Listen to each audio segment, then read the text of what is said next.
प्रथमे सहर सहरु नगर नगरु महानगर आमे कहूँ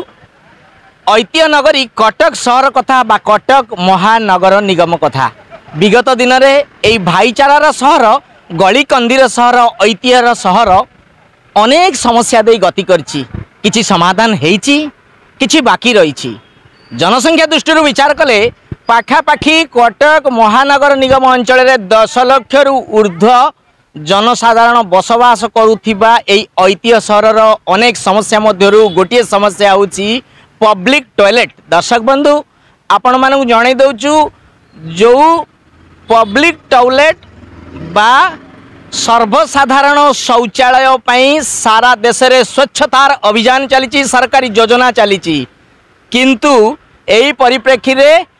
कटक महानगर निगम गठन को 30 वर्षरु ऊर्ध्व समय हेले मध्य एई ऐतिह्य नगरी कटक सहर साधारण जनता पर्यटक दूर दूरांतर आसथिबा लोक माने परिश्रा बा मलमूत्र त्याग करिबा पई उपयुक्त स्थान नथिबारु खूब हैरान होउचंती। एथिपाई किछि संगठन लगातार भावे तांकर अनशन धारणा प्रतिवाद जारी रखितिले मध्य वर्तमान जाए सरकार बा प्रशासन कहवाकू गले कटक महानगर निगम आदौ कर्णपात करी नाही। मो पछरे देखि पारुथिबे एई जो संगठन अनशन रे बसिचंती एई तो जीवन सामाजिक गणमाध्यम एवं ता सहित सुभाष संगठन तथा अनेक कटक सहर बुद्धिजीवी और संगठन जोड़ी होती न्याय्य दाबी पे कौन रही उद्देश्य कौन रही न्याय्य दाबी ए अनशन आमरण अनशन केते दिन पर्यंत चलो चलतु सीधा सड़क से संगठन मुख्य बा कर्मकर्ता सहित कथा हवा। अरुण सेठी पूर्वतम कॉर्पोरेटर कटक म्युनिसिपालिटी कॉर्पोरेशन कौन रही धारणा अनशन ये लक्ष्य हूँ कटक सहर पाएंगे जो यूरिनल प्रॉब्लम अच्छी शौचालय पाएंगे से कटक सहर बहुत अभाव अच्छी तापाई आम गत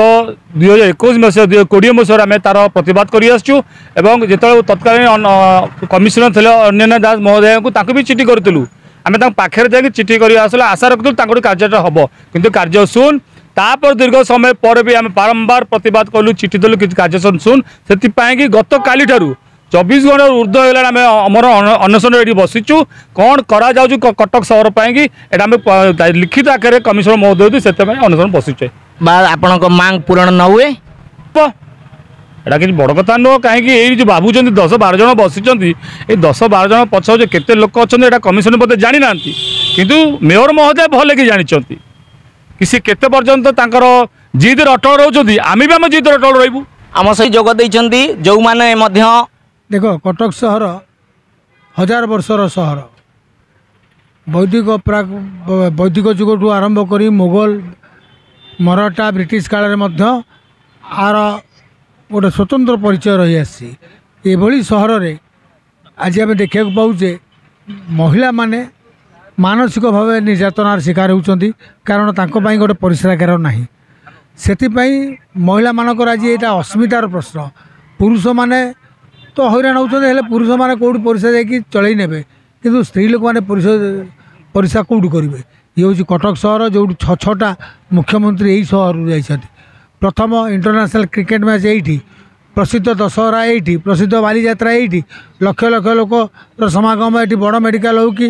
हाईकोर्ट को ये आसुँच किंतु आमर लज्जाजनक घटना जे ये महिला मानक परिश्रागार कौन सुविधा ना तेणु से 24 घंटा है आंदोलन हंगर स्ट्राइक बसुविधा सत्वे आम अनशन वर्तमान सुधा म्युनिसिपालिटी कार निद्रा भंग होनी कहीं देखा ना धारणा तो ये जिते साधारण मौलिक समस्या समाधान हो पारनी म्युनिसिपालिटी द्वारा गोटे नारी को जो सम्मान दि जाऊँगी नारीर गोटे यूरिनाल व्यवस्था कर कटक सहर भाई जगार तेणु आज बाध्य हो थर को 5 थर कहला आज बाध्य हो धारणा बसीचु कटकर विभिन्न जगार विभिन्न शौचालय तैयारी होची विभिन्न कराऊँच किंतु जो जनगहलीपूर्ण रास्ता होची जो चौधरी बाजार कथा कहतु आप एससीबी मेडिकल कथा कहतु कि बादामबाड़ी कथा कहतु जो जगार साधारणतः महिला मैंने हैरान होती गोटे यूरिनाल जावाई से मौलिक समस्या को समाधान करें ये आमर जो अच्छा मेयर महाशय से निजक दूरे रखुच्च जहाँपाई जो छोट छोट समस्या को लेकिन आज गादी बसी से छोट छोट समस्या शुणापी पाखे समय ना कालीठू आज्ञा अबिका पर्यटन 24 घंटा बसिले धारणा अबिका पर्यटन कौन अधिकारी आसिक कथा हाँ चाहूना कौन बस कौन असुविधा कौन तेणु आम आज्ञा आपण मध्यम कह चाहूँ ये जो म्यूनिसिपालिटी अच्छी बीजेडी सरकार दीर्घ दिन वाला शासन करते जोना कि एवं पर्यटन से निशा जाइनी तेणु लोकंर कथा को कौन कथा को भ्रूक्षेप करना तेणु आम विरोध करुचु यदि आगामी दिन में ये कथा समाधान न हुए राजरास्ता को ओह्ल किछि सर्वसाधारण शौचालय पई आमरण अनशन कथाटा आपन को टिके व्यतिक्रम लागू थाई पारे किंतु यही सत्य बयान करुछि जे सुभाष संगठन एवं सहित यही तो जीवन सामाजिक गणमाध्यम सहित सुभाष संगठन और अन्यान्य संगठनर कर्मकर्ता माने गत 26 घंटा धरी कटक महानगर निगम मुख्य ऑफिस सामने धारणारत अछंती जहाँकर कौन स्वास्थ्य अवस्था विषय रे ना सीएमसी कर्तृपक्ष ना जिला प्रशासन ना कौन अधिकारी एटी एपर्यंत देखा देइचंती। तो कहबार कथा है कटक महानगर निगम ये एक ऐतिह्य सहर मध्य जोटी बारवाटी दुर्ग बारवाटी स्टाडियम ठारू आरंभ करी कटक चंडी मंदिर एवं कटक हाईकोर्ट रे मध्य ओडिशार हाईकोर्ट एठारे अछि एठारे रही अनेक ऐतिह्यर दर्शनस्थली पर्यटनस्थली एवं बाईमुंडी मार्ग रही एवं जोब्रा आनिकट मध्य रही सहस्राधिक पर्यटक मध्य एही सहर को प्रत्येह आसंती हजार वर्षर ऐतिह्य सहर मात्र नाम को रही जाइछि। कहबार कथा है स्वच्छतार अभियान चली बेले सारा देश में एटी स्वच्छतार नाम निशान नहीं शुणा को कही ना कहवाक अनेक लोक अच्छा एवं सीएमसी मुख्य जहाँ को कहुए कमिशनर एवं मेयर कर्णपात करूना आम चेष्टा करूँ प्रतिज्ञा नवा बर्तमान सुधा कौन देखा मिलूनी कहवा गले रुद्धद्वार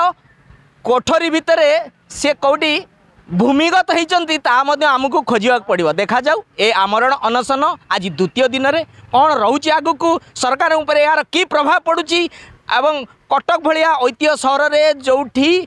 पब्लिक टॉयलेट बा साधारण शौचालय अति अनिवार्य उभय महिला और पुरुषों ताहा केते दिन में तैयारी होउची कार्यक्रम होउची। पुणी सूचना दौचु जे जोटी ब्यूटिफिकेशन बा सौंदर्यकरण पैंका कोटी कोटी टंका कटक महानगर निगम खर्च करी बाहा नौची उभय मेयर और कमिशनर सेठी ए पब्लिक टॉयलेटर केते आवश्यक से कथा केवल पब्लिक नुहे पुलिस कर्मी माने अछंती ट्रैफिक कर्मचारी अनेक शह शह अछंती जोटी कि वर्तमान मध्य आमर सुरक्षा बा कटक महानगर निगम सुरक्षा कहवा गले लागिचंती आंदोलन पाखे से फील्ड दायित्व रही पब्लिक टॉयलेटर आवश्यकता भी रही एक कथा सरकार अनुभव करने कथा तेरे सर्वशेष कथा एति ए आंदोलन सहित दिन को दिन गोटे गोटे संगठन जोड़ी हवा द्वारा ये मजबूत स्थिति में पहुँची आमरण अनशन कर भाई भौणी मानकर स्थिति जदि बिगिड़े किसी स्वास्थ्य अवस्था जदि आउरी किसी खराब आड़ को गति करे तेरे संपूर्ण रूपे कटक महानगर निगम कटक सीएमसी कर्तृपक्ष और जिला प्रशासन निश्चित भाव में दायी रहिबो निसंदेह। कटक दीपक आचार्य फोकस प्लस।